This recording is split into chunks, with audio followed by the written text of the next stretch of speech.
$32.6 million in CPF funding for Mississippi broadband projects. Proposed legislation in Washington state would limit recipients of certain broadband grants. Oral arguments scheduled in the Universal Service Fund case before the Supreme Court, and a temporary hold on the Paramount YouTube TV spat. Those stories and more on This Week in the Broadband Universe. Hello, everyone, and welcome. I'm Craig Corbin. Beam, the Office of Broadband Expansion and Accessibility of Mississippi, has given the green light to 12 broadband infrastructure projects with $32.5 million in funding from the U.S. Treasury Department's Capital Projects Fund. Collectively, the projects expected to provide internet service to approximately 9,000 homes. TEC has approval on 4 projects targeting Jasper, Lawrence, Leake, and Scott counties. C-Spire, funding for projects in Hinds, Lamar, and Tate counties, along with Swift Fiber, which was awarded funding for projects in Amite and Covington counties. Last year, Mississippi approved $100 million for 37 other CPF broadband projects. Legislation may soon be considered in Washington state that would potentially ban private for-profit entities from receiving awards in the state's Broadband Service Expansion Grant and Loan Program. According to reports by the Center Square, State Senate Bill 5671 would formally strike limited liability corporations and incorporated businesses or partnerships as eligible entities for the Broadband Service Expansion Grant and Loan Program. Stakeholders participated in a public hearing this week.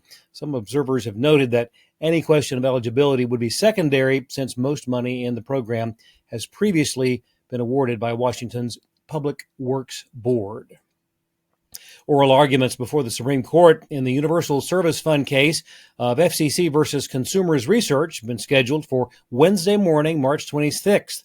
The court will decide on the U.S. Court of Appeals for the Fifth Circuit ruling last year that the USF is unconstitutional, a ruling in conflict with decisions by both the 6th and 11th Circuits. The case originated with a nonprofit activist group, Consumers Research, challenging the constitutionality of the USF contribution system, which takes a percentage of revenues from all international and interstate telecommunications carriers. The Fifth Circuit found that the collection is an illegal tax levied without direct congressional approval.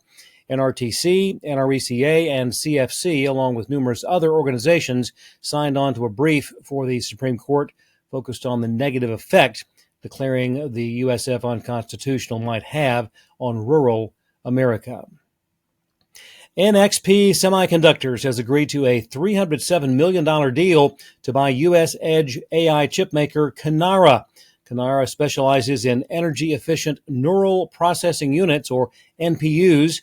NXP Semiconductors has indicated it will more formally combine the firm's edge NPUs and AI software into its own industrial and IoT processors. The deal expected to close sometime during the first half of the year. U.S. cumulative spending on private 4G and 5G networks is expected to reach $3.7 billion over the next 3 years. That from market research firm SNS Telecom and IT. That would be a compound annual rate of more than 18%. New spectrum options include the shared CBRS band, dedicated spectrum held by the U.S. Department of Defense, and nationally licensed bands held by mobile operators, which will be leased in local tranches for private 4 and 5G projects. Prominent private network customers include a Tesla Gigafactory in Texas, the BMW plant in Spartanburg, South Carolina, the Delta Airlines hub in Atlanta, the Port of Virginia, and Boston Children's Hospital. And on the topic of CBRS, 25 organizations this week sent a letter to FCC Chairman Brendan Carr in opposition to prospective changes to the Citizens Broadband Radio Service Framework. A letter asking the Commission to decline proposals to increase power levels for CBRS devices, a move that would fundamentally modify CBRS licenses and undermine its use as a lower power, small cell band supporting broad access. Among the organizations signing the letter, WISPA, NCTA, Hewlett-Packard Enterprise Company, Benton Institute for Broadband and Society, and Amazon. In other news, Roku had a better than projected fourth quarter of 2024, revenue up 22%. company reporting 89.7 million streaming households at the end of 2024, up 12% year over year, and a gain of 4.3 million from the prior quarter. This is expected to be the last time Roku will report that metric regularly. Netflix previously announced a similar plan. YouTube will celebrate its 20th anniversary this year, and according to the company, there's been a major shift in how consumers use the platform. As of December 2024, TV surpassed mobile as the primary way viewers watch YouTube in the U.S. YouTube has been number one in streaming watch time for the past 2 years, viewers watching on average more than 1 billion hours of YouTube content daily. YouTube TV now has more than 8 million subscribers. YouTube Music and Premium, more than 100 million subscribers. And in a related story, the dispute between YouTube TV and Paramount has been temporarily put on hold, with both sides announcing a short-term solution just before a deadline where CBS stations and Paramount cable channels would have disappeared from YouTube TV. The solution has been termed a short-term extension to keep Paramount content available. Record viewing for the Super Bowl last Sunday with an average of 127.7 million viewers across the Fox, Fox Deportes, Tubi, Telemundo, and NFL digital properties.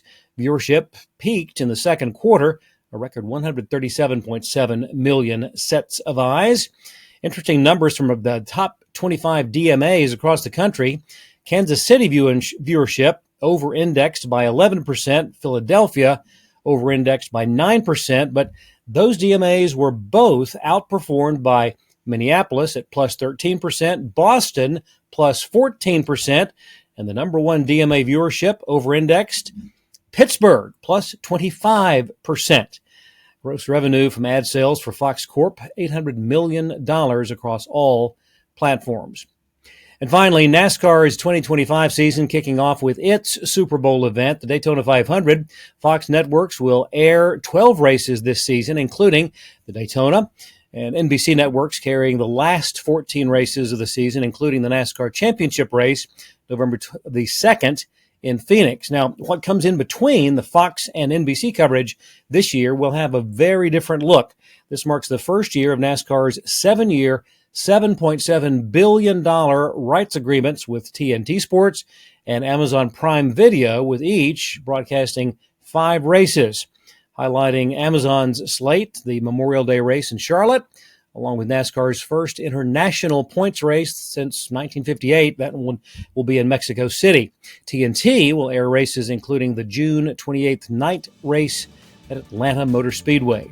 One common thread for the Amazon Prime and TNT race broadcasts, Dale Earnhardt Jr. will be in the booth for both broadcast teams. How about that? Well, thanks for watching. We'll see you next time on This Week in the Broadband Universe.